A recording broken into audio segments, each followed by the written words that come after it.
Historia de la Iglesia, siglo VI. Bienvenidos los oyentes de estos estudios de la historia de salvación, la Iglesia, a este canal Luz de la Verdad. La historia de la Iglesia, propiamente dicha, es un periodo de la historia de la salvación del ser humano, la cual tiene como punto de partida la encarnación del Verbo, la venida del Espíritu Santo en Pentecostés, y como punto de llegada el día en que acontezca la parusía de nuestro Señor, es decir, arrebatamiento de la Iglesia. En un abrir y cerrar de ojos seremos arrebatados, nuestros cuerpos transformados. En algún momento de este periodo de tiempo nos encontramos actualmente. ¿Qué piensas tú? ¿En qué momento nos encontramos? Podríamos definirla de la siguiente forma: ciencia que investiga y expone el progreso interno y externo de aquella comunidad fundada por Cristo y dirigida por el Espíritu Santo, a fin de hacer partícipe de los frutos de la redención a todos los hombres. Universidad de Damaso. Oremos a Dios por sensibilidad para tocar esta época, por sabiduría para aclarar los temas bíblicos que se dieron en ese momento, para entender la época y las personas que actuaron, la sociedad, los emperadores, los obispos, las doctrinas, las herejías. Soberano Dios, tú eres el Rey del universo, eterno, no tiene ni principio ni tiene fin. Todo está sustentado por medio de tu poder, los cielos, la tierra.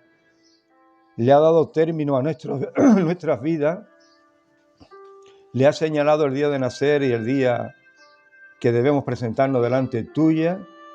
Quiero darte gracias por tu amor, por tu misericordia, por tu bondad, enviando a tu Hijo Jesucristo a morir en la cruz del Calvario para redención de nuestras vidas, de aquellas vidas que te recibimos, que aceptamos la muerte de Jesús, la resurrección y el mensaje de salvación. Gracias por perdonar nuestros pecados, por darnos la salvación y la vida eterna, por confirmar por tu Espíritu y dar testimonio a nuestro espíritu de que hemos sido redimidos. Nos espera un cielo nuevo, una tierra nueva, un cuerpo nuevo. En estos tiempos que estamos viviendo de pandemia, en esta tierra, pedimos en nombre de Jesucristo que tú nos ayudes a estar alerta y esperando el momento de tu venida. En el nombre de Jesucristo, Señor. Amén.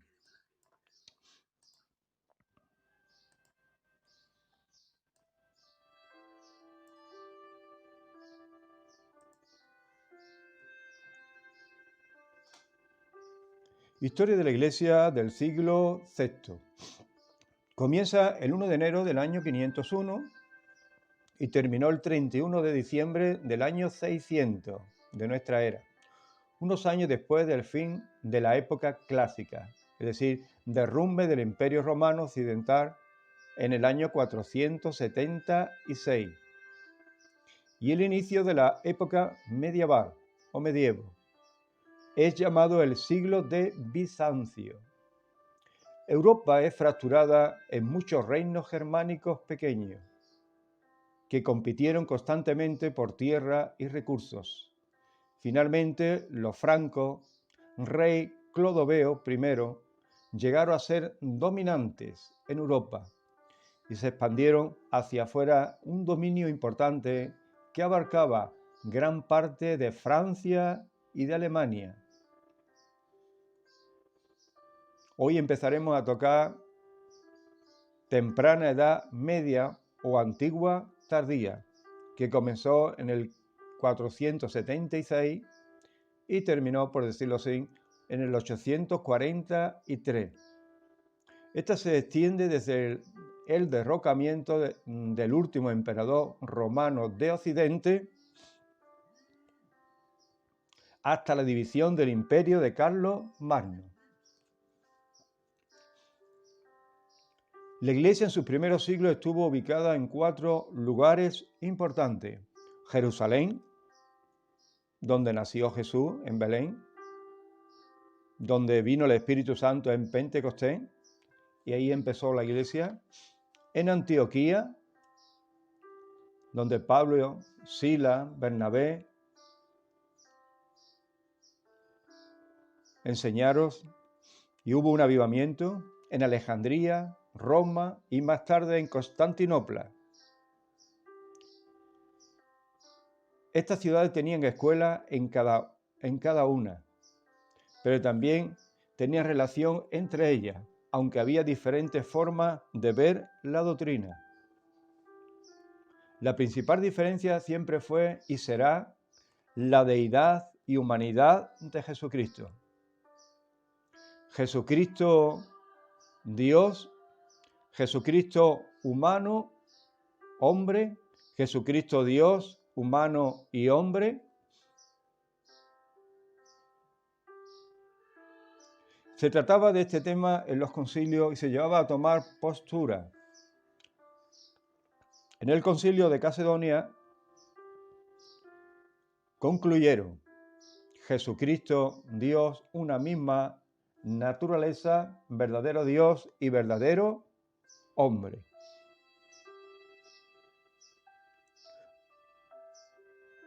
Una naturaleza, una misma esencia, una sustancia en cuerpo. Verdadero Dios, verdadero hombre.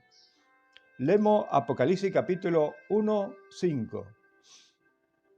Y de Jesucristo el testigo fiel, el primogénito de los muertos, el soberano de los reyes de la tierra, al que nos amó y nos lavó de nuestros pecados con su sangre, y nos hizo reyes, sacerdotes para Dios, su Padre. A Él sea la gloria y el imperio por los siglos de los siglos. Amén. He aquí que vienen las nubes, y todo ojo le verá. Los que le traspasaron, todos los linajes de la tierra harán lamentación por Él. Sí, amén. Yo soy el Alfa y la Omega, el principio y el fin, dice el Señor, el que es, el que era y el que ha de venir, el Todopoderoso. Confirma que Jesucristo no solamente fue un hombre, sino que al mismo tiempo fue Dios, extendió su mensaje por toda Palestina, lo crucificaron, resucitó al tercer día y dijo que un día volvería por su iglesia. He aquí viene con las nubes y todo ojo le verá. Los que le traspasaron y todo el linaje de la tierra harán lamentación por él. Sí, amén. Yo soy el Alfa y la Omega, el principio y el fin, el Señor, el que es, el que era y el que ha de venir por su iglesia, el Todopoderoso. Hoy veremos las dos partes de Oriente y Occidente. Situación de Europa oriental, occidental en esta Edad Media. La vida del patriarca Efraín de Antioquía, la vida de Juan de Éfeso, patriarca de Constantinopla, Gregorio Magno, obispo de Roma, pontífice, líderes que destacaron en ambos lugares y acontecimientos. En este siglo tenemos el obispo de Roma que se ha declarado obispo de los obispos, es decir, pontífices, papa, Iglesia Católica de Roma, la Iglesia Ortodoxa de Constantinopla, la Iglesia Ortodoxa de Antioquía, la Iglesia Copta Ortodoxa de Alejandría. La doctrina que va a resaltar es el monofisismo, donde creían que Jesús estaba en dos naturalezas, pero que se resaltaba la divina. El difisismo, dos naturalezas, es decir, dos personas distintas, una humana y otra divina. Una sola naturaleza divina y humana, verdadero Dios y verdadero hombre. Esta última es respaldada por el credo de Macedonia. Jesús, una sola naturaleza divina y humana, que es verdadero Dios, pero al mismo tiempo es el verdadero hombre.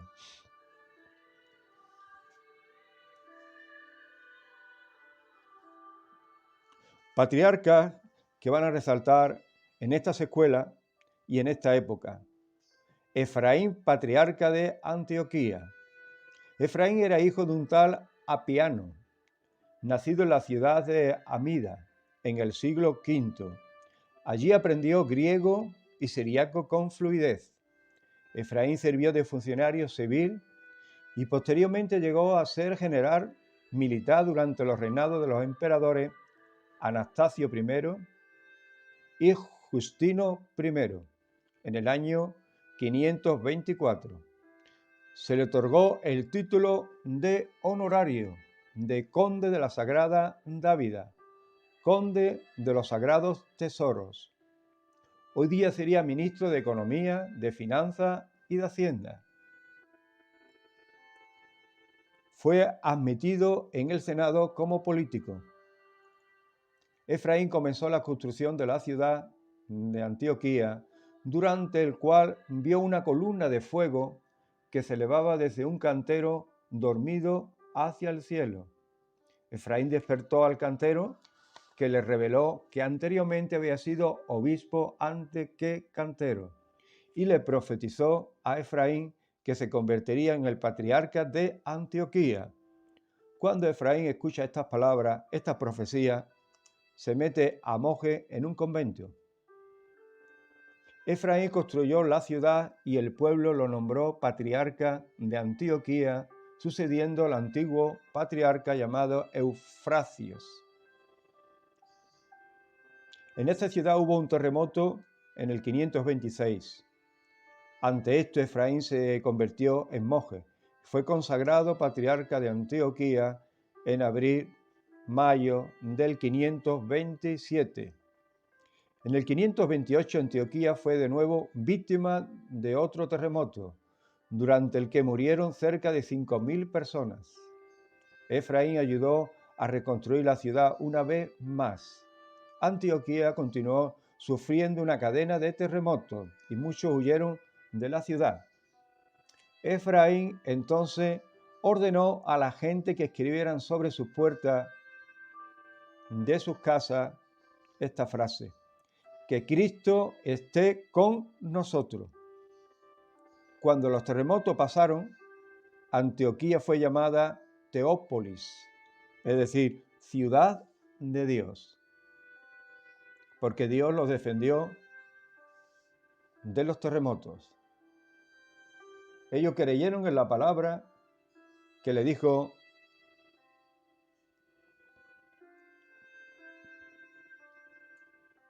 Efraín: que Cristo esté con nosotros. Viajó por muchas ciudades con un grupo de soldados para hacer cumplir la doctrina calcedonia del credo, una naturaleza, verdadero Dios y verdadero hombre. El credo de Calcedonia rechazó la doctrina de los monofisismos por Eutiquio y estableció el credo de Macedonia, que describe la plena humanidad y la plena divinidad de Cristo como segunda persona de la Santísima Trinidad. En su viaje se encontró a un estelista, uno que estaba encima de una columna. Había esas costumbres de los santos se montaban en las columnas como forma de sacrificio, de servir a Dios, y allí se ponía al merced de las personas, a la intemperie, a que alguien pasara por allí y le diera algo de comer. Efraín intentó que saliera de su herejía, aunque el estilista no estaba convencido. El estilista construyó una hoguera y le retó a entrar en la hoguera para probar que tenía razón.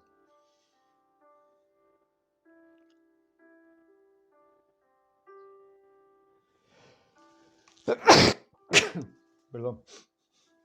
Efraín metió un homoforios,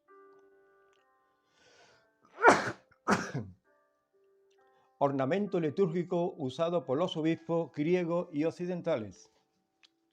En el fuego, después de 3 horas, fue retirado de la hoguera sin daño, a lo que el estilista renunció a su herejía. Efraín seguía en el concilio de Calcedonia. El estilista dejó su columna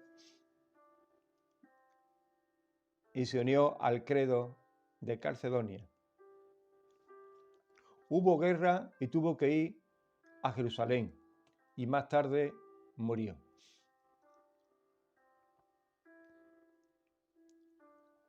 El credo de Calcedonia dice así: nosotros entonces, siguiendo a los santos apóstoles, a los santos padres, todos de común consentimiento, enseñamos a los hombres a confesar a uno y al mismo Hijo, nuestro Señor Jesucristo, al mismo perfecto en deidad y también perfecto en humanidad, verdadero Dios, verdadero hombre, de cuerpo y alma racional, coesencial, consustancial, con el Padre de acuerdo a la deidad y coesencial con nosotros de acuerdo a la humanidad, en todas las cosas como nosotros, pero sin pecado, engendrado por el Padre antes de todas las edades de acuerdo a la deidad.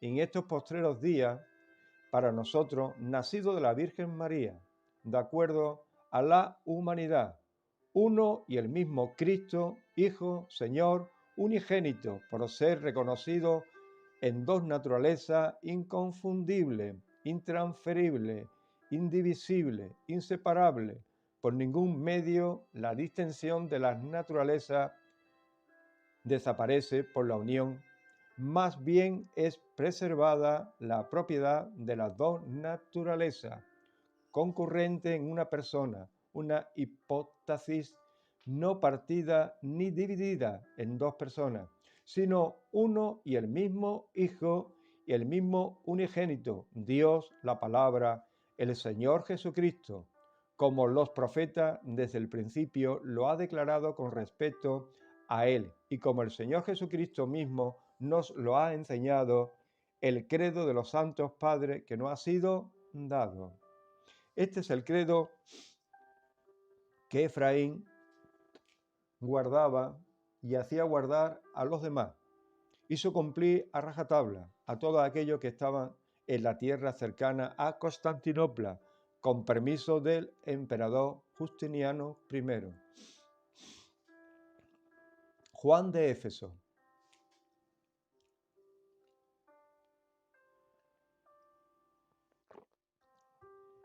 Juan de Éfeso llegó a ser patriarca de Asia. Juan de Éfeso nació en el año 507 y murió en el 586. Fue un líder de la Iglesia Ortodoxa Oriental de habla siriacas del siglo VI, uno de los primeros y más importantes historiadores que escribieron la lengua siriacas.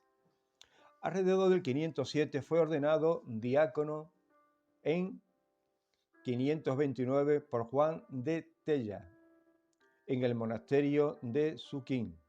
En el 534 estuvo en Tierra Santa y en el 535 estuvo en Constantinopla.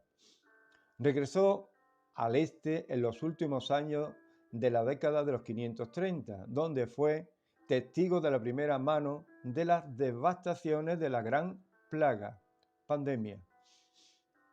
Viajó por la región llegando hasta Egipto, con el fin de recopilar historia para su colección de vidas de santos, que compiló en un libro de 58 de esas vidas, alrededor del año 565.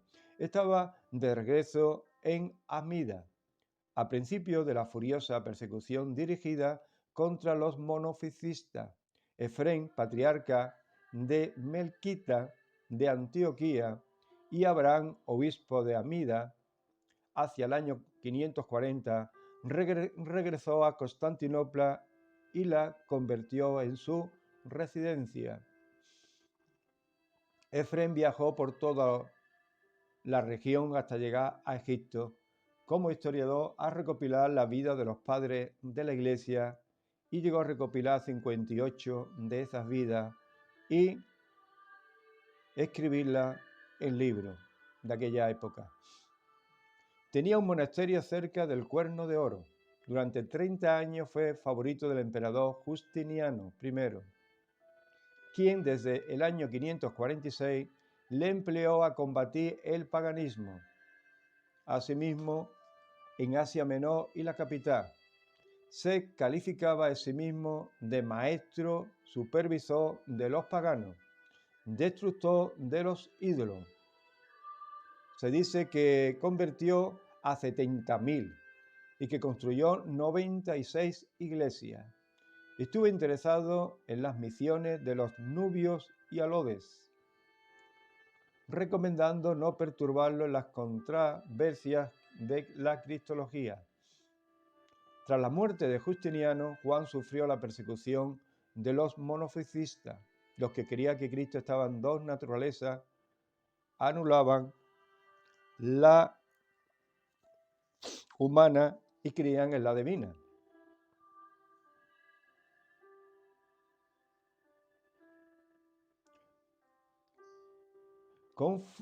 Justificó el confuso estado de su historia de la Iglesia. Hoy día tenemos descrita la historia de la peste, la plaga, de ese tiempo por el mismo Juan de Éfeso. La plaga de Justiniano, historiadores modernos le dieron ese nombre en referencia al emperador bizantino Justiniano I. Fue una pandemia que afectó al Imperio Romano de Oriente, Imperio Bizantino, y otras partes de Europa, Asia, África, desde el año 541 al 543, que se fue dando en diversos ciclos de estos 200 años. Se estima que entre el año 541 al 750, la población mundial perdió a 50 millones de habitantes en 200 años. Es decir, un 20% de la población estimada en el siglo VI murió, un 20%. Se produjeron varios brotes en varias fases. El primero de ellos coincide con el gobierno de Justiniano. Se suele situar sobre los años 541 al 547. El segundo tuvo lugar entre los años 558 y 561, con el emperador todavía en el trono. El tercero se produjo entre los años 594 y 597, durante el reinado del emperador Mauricios. Es decir, hubo plagas del 541 hasta el 597, una tras otra, dejando años de intervalo. Murieron mucha gente. El historiador eclesiástico Juan de Éfeso no describe la enfermedad y la aparición de los bubones, ojo sangriento, fiebre, pústulas. Las personas solían morir en 2 o 3 días, rápidamente después de un largo periodo de confusión mental. Juan de Éfeso intenta señalar sobre todo la rapidez del contagio, siendo los centros públicos como las iglesias, los mercados, donde había más víctimas, más contagios. No obstante, este historiador señala que algunas personas conseguían recobrarse, aunque solían morir por infecciones posteriores. Juan de Éfeso señala cómo había diversos barcos que se dedicaban a sacar los cuerpos de la ciudad y colocarlos en lugares especiales escogidos para ello. Al principio, las medidas de desalojo de cadáveres consistieron en llenar los barcos de cadáveres y lanzarlos al mar.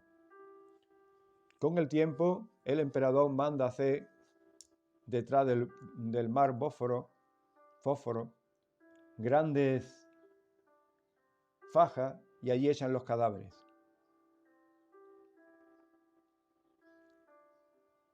Pasamos a Roma, y en este siglo en Roma se va a dar 13 obispos, pontífices.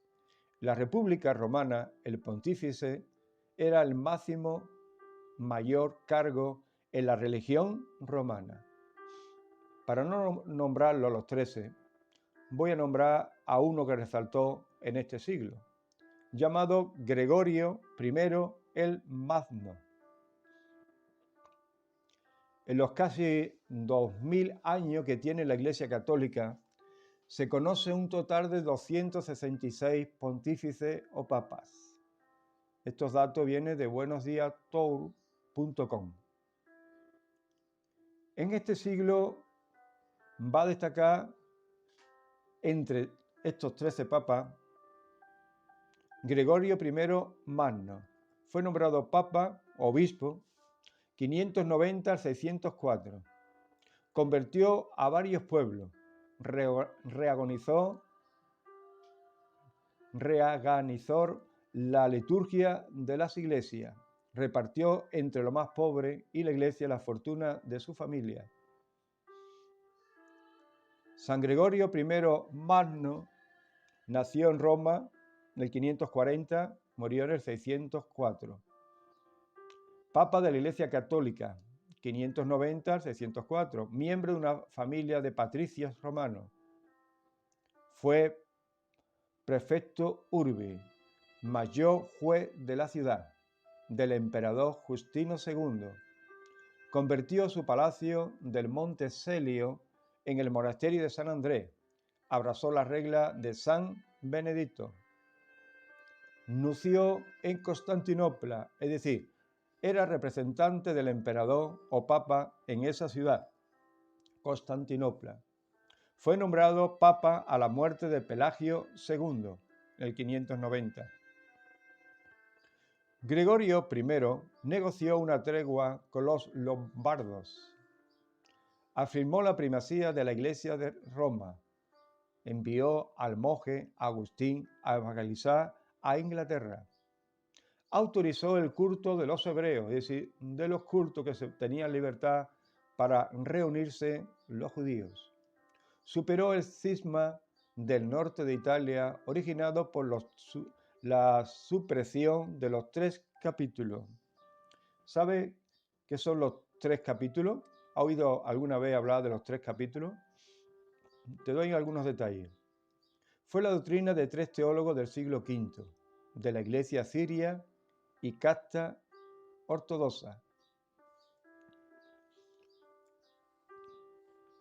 Con diferentes doctrinas, Gregorio quiso llegar a una reconciliación.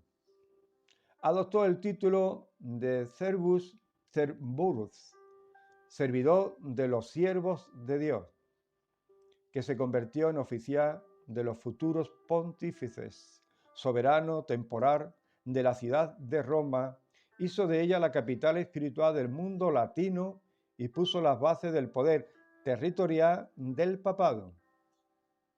De noble familia senatorial, Gregorio estaba destinado a la carrera política y todavía muy joven desempeñó el cargo de prefecto urbi, prefecto de Roma. Pero conmovido por el espectáculo de la miseria que se vivía en Roma, en Italia entera, a la muerte de su padre, dio su inmenso patrimonio a los pobres y a la iglesia.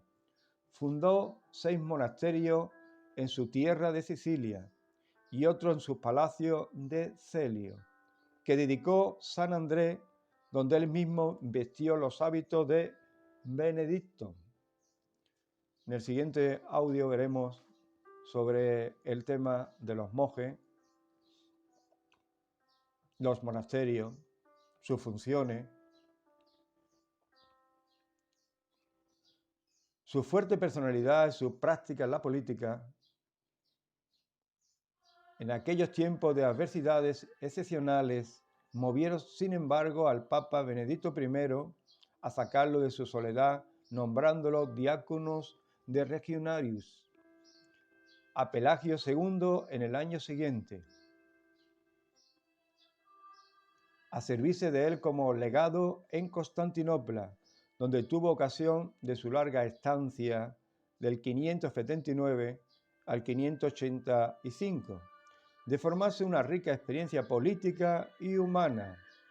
Fue abad de San Andrés, fue elegido papa a la muerte de Pelagio II, con el asentamiento general y consagrado el 3 de septiembre del 590.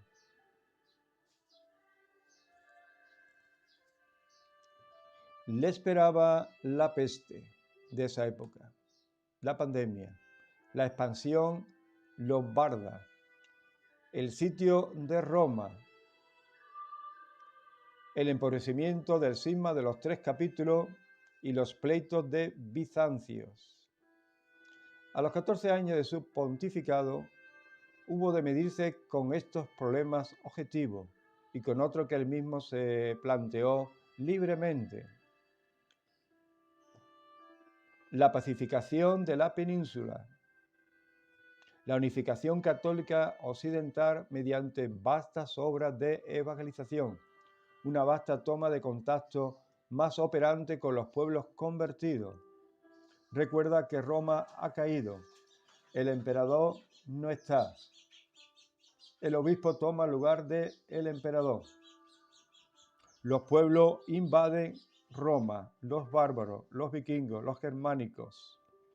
Ahora hay un deseo de evangelizar estos pueblos al cristianismo y son añadidos a la iglesia. Así, mientras socorría con ayudas materiales y con su alto magisterio a las poblaciones más próximas, organizaba y reemplazando la impotente autoridad imperial, la defensa de Italia central, de Roma y del mismo Nápoles. Defendía a Roma y a Nápoles con una autoridad imperial. Favoreció la instauración de las mejores relaciones con los invasores. Apoyó la conversión de Teodolinda, reina católica. Promovió la misión de Agustín en Inglaterra. Organizó una más estrecha colaboración con el episcopado y con los reyes francos. Animó en España la acción del neófito Recaredo I. Recaredo I, Toledo actual, España en el 601, rey de los visigodos, subió al trono a la muerte de Leovigildo en el año 586 y rápidamente maniobró para adoptar catolicismo como religión en España, lo que le reparó una fuerte oposición de los sectores más tradicionalistas de la sociedad visigótica, que vivían en el arrianismo, una señal de identidad y cultura, pese a haber sido oficialmente condenada y erradicada del Imperio Romano desde el Concilio de Constantinopla. La doctrina de Arrio todavía estaba afincada en la parte esta de ibérica de España. Pero Gregorio aprovechó al rey visigodo Recaredo I para establecer el catolicismo en España. Sabemos que el catolicismo fue implantado en España en el año 586 por este rey visigodo. Obra de San Gregorio Magno.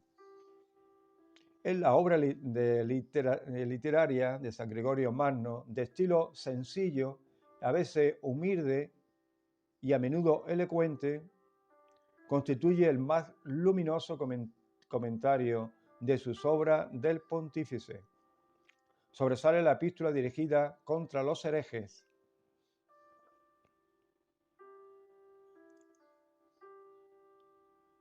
San Gregorio concedió libertad de culto y tratamiento benévolo a los hebreos.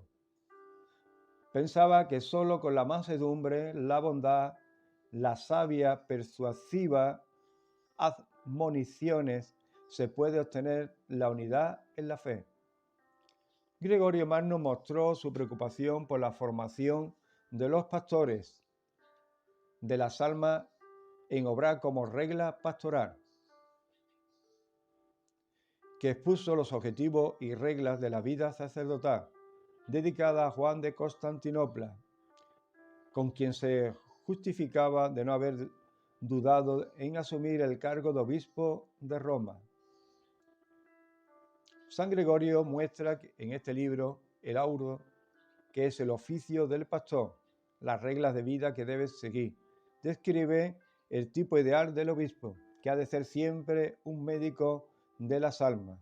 Encontrar el tono justo para dirigirse a los hombres de las diversas clases sociales, ejerciendo sobre sus almas el máximo ascendente posible, teniendo siempre presente su propia debilidad para no caer en una de la excesiva confianza en sí mismo. Es decir, el obispo se tenía que mirar a sí mismo en sus debilidades para poder tratar a los demás también en una justa medida.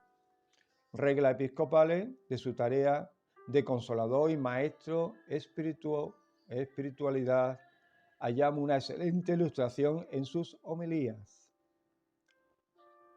Escribió un comentario de Génesis del libro bíblico de Job. Escribió también Diálogo, escrito en el año 593-594. Fueron probablemente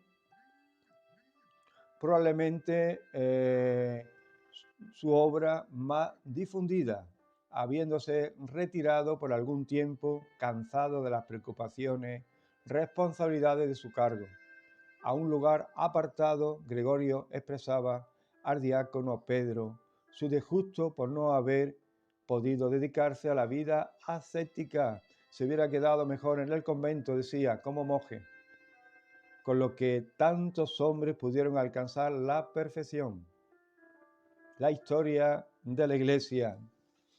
De ella aprendemos la historia está para enseñarnos de aquellas cosas que podemos aplicar a nuestras vidas, otras que no debemos hacer. Usar la palabra de Dios con verdad. No seguir a los hombres que se desvían de la verdad. Dejar que el Espíritu nos guíe a toda la verdad de la palabra de Dios. Imitar su fe, su amor por la obra y por Cristo. Pero si se desvía de la verdad, de la palabra de Dios, dejarlo al lado y seguir a Cristo. Rechazar las doctrinas erróneas. Hoy día también tenemos muchas. En aquella época eran doctrinas en cristología. Poco a poco fue avanzando las doctrinas erróneas. Hoy día tenemos doctrinas erróneas para todos. Que el Espíritu de Dios nos guíe a toda la verdad. Por eso debemos rechazar las doctrinas erróneas. Pablo nos advierte que en los últimos tiempos se amontonarán maestros conforme a su concupiscencia, apartando de la verdad y volviendo a las fábulas. Venga de donde venga y de quien sea. Hay hombre con carisma que atrae y convence con sus palabras, aunque sean erróneas. Intenta aportar luz a la mentira. Recházalas.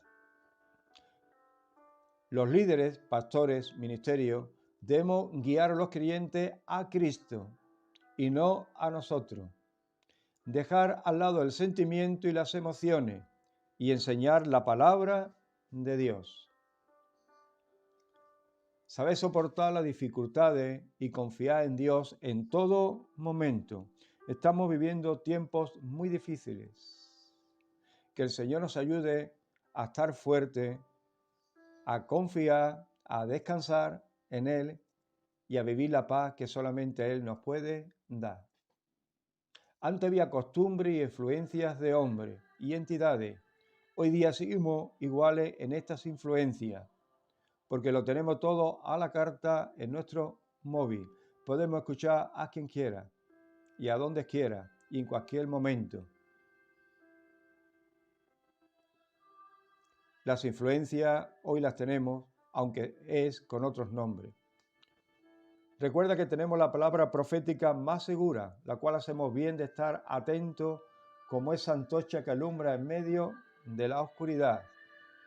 Pablo nos diría que la noche está avanzada, se acerca el día, se acerca Cristo por su iglesia. Estemos preparados. Conozcamos la historia para interpretar el presente y para confiar en el futuro, que el que dijo vendrá, vendrá. Es el alfa y la omega, el principio, el fin, el que era, el que es y el que ha de venir. Te animo a estudiar las Escrituras, a conocerlas, a dejarte llevar por ellas, que permanezca, que permanece por los siglos de los siglos. Ayuda al estudio. Artículo de la Universidad de San Damaso. www.nuevatribuna.es. biografiayvida.com. Bendiciones.